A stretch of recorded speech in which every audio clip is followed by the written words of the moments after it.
আমি কোনো এনসিপি না, আমি কোনো দল করি না, আমি কোনো সংগঠনের না রে ভাই, আমি কোনো রাজনৈতিক দলের নাই।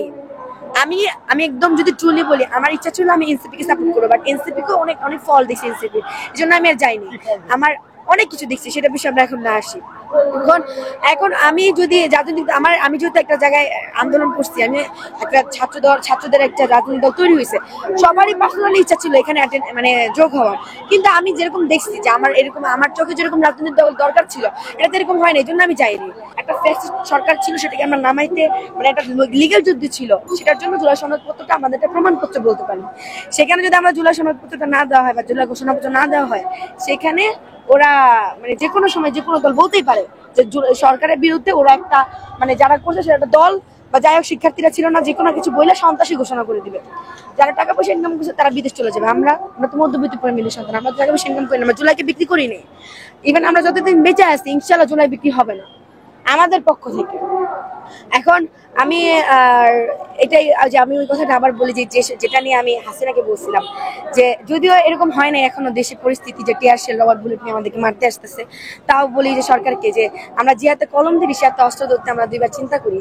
আপনাদের মতো কিছুতে কিছু হইলে লাঠি চার্জ করা, তারপর হচ্ছে হ্যাঁ ঠিক আছে লাঠি চার্জ করা কিভাবে আপনারা বলেন যে পরিস্থিতি কন্ট্রোল করার জন্য, বা স্টুডেন্টরা পুলিশদের উপরে হামলা করে তখন কন্ট্রোল করতে আমরা লাঠি চার্জ করে ছত্রভঙ্গ করে দিই।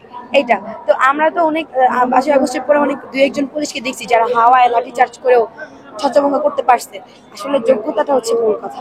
আপনি কিভাবে কোন প্রসেসে কিভাবে ছত্রভঙ্গ করতে হবে সেটা যদি না জানেন, আপনাকে লাঠি চার্জ। আজকে কিন্তু এখানে পরিস্থিতি দেখে আমার মনে হচ্ছে, আমার অভিজ্ঞতা থেকে মনে হচ্ছে যে এখানে একটা লাঠি চার্জ করার সম্ভাবনা আছে, তো পুলিশরা গসিপিং করতে শুয়ে যাবে।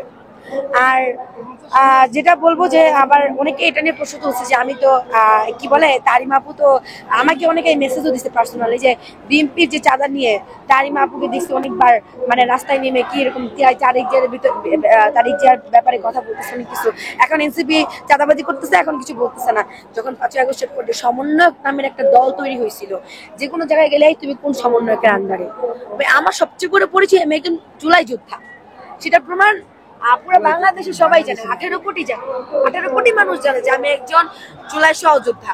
এটা আমাকে আলাদা করে কার্ড বানায় বা অন্য কিছু করে প্রমাণ করতে হবে না। সেখানে আয়া যদি আমাকে বলে তুমি কোন সমন্বয়কের আন্ডারে, ঠিক আছে, আমি কোনো সমন্বয়কের আন্ডারে না ভাই। আমি টাকা পয়সা ইনকাম করার জন্য জুলাই যুদ্ধ করিনি, আমি আমার অধিকারের জন্য করছি, যে অধিকার আমি এখন অব্দি সেই অধিকার থেকে আমি বঞ্চিত।